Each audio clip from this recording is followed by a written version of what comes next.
in the event that someone has some kind of difficulty,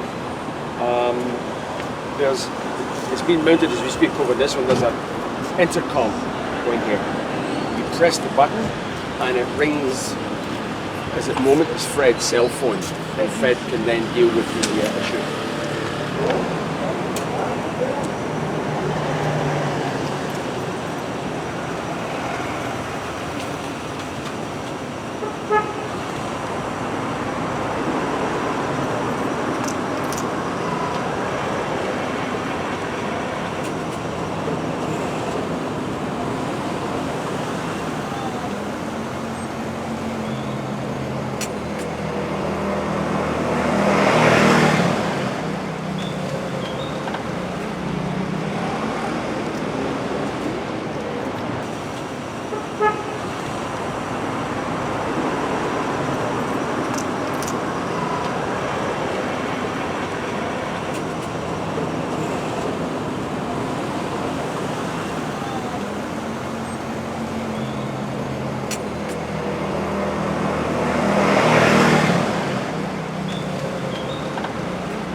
Well, good morning and welcome to the new City Hall car park barrier system. This has been put in place and will actually come into action on Sunday, the 21st of August. And for those commuters coming in on Monday, this will greet you on Monday, the 22nd.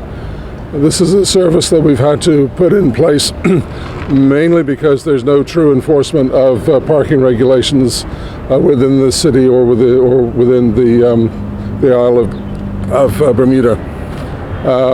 Regretfully, even after all the press that this system has had over the last week, a survey yesterday revealed that still 40% of those that are parking within City Hall car park are still not paying any parking fee.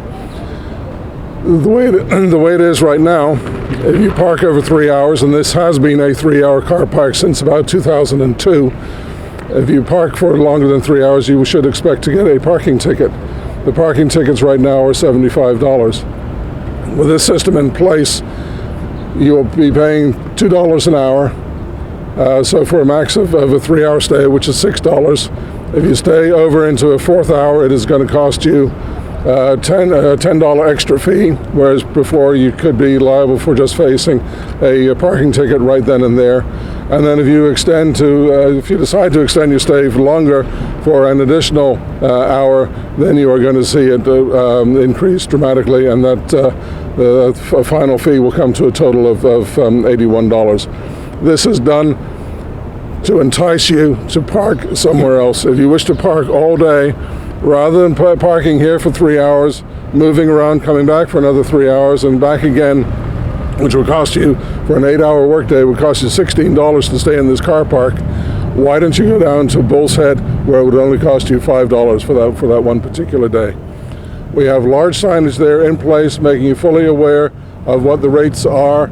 And if you wish to go further than the 3-hour stay, then I'm afraid you are going to have to be paying for that additional time stay. There are 2 car parks in Hamilton which are 3-hour car parks. There's here, the City Hall car park, and there's also the number 1 car park. All the other car parks are all day, or a mixture of all day and a 3-hour section. So please use this.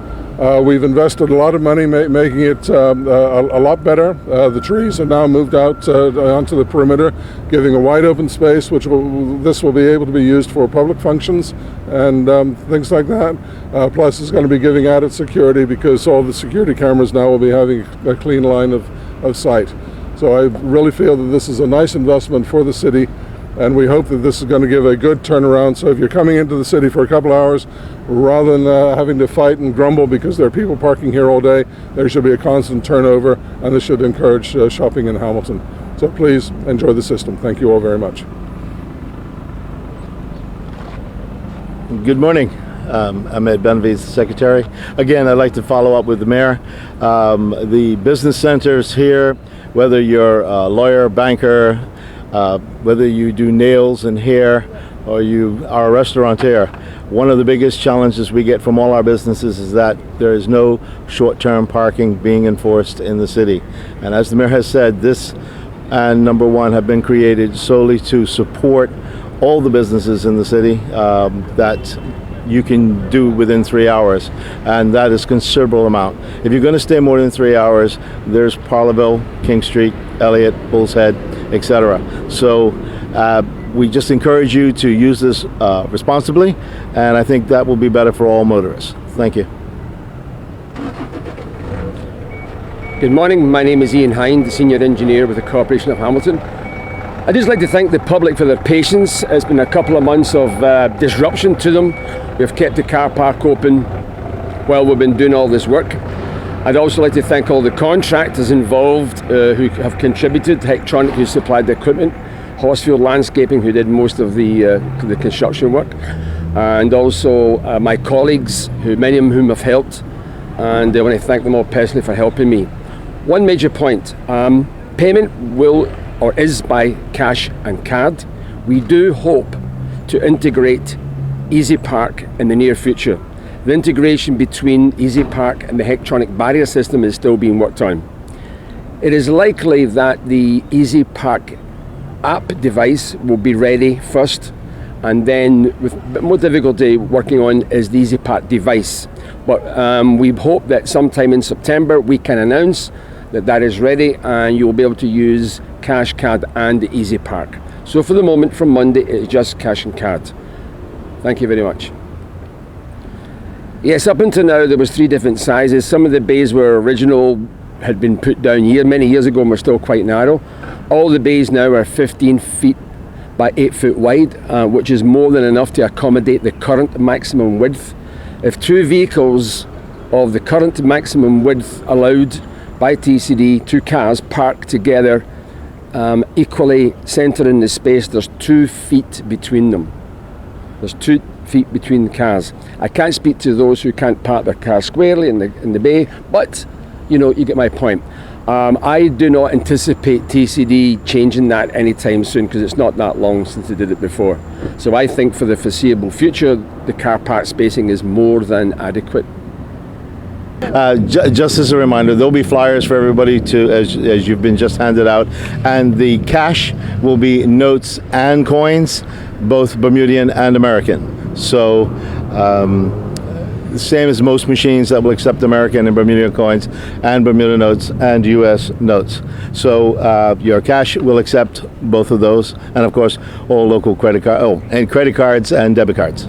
Okay, thank you.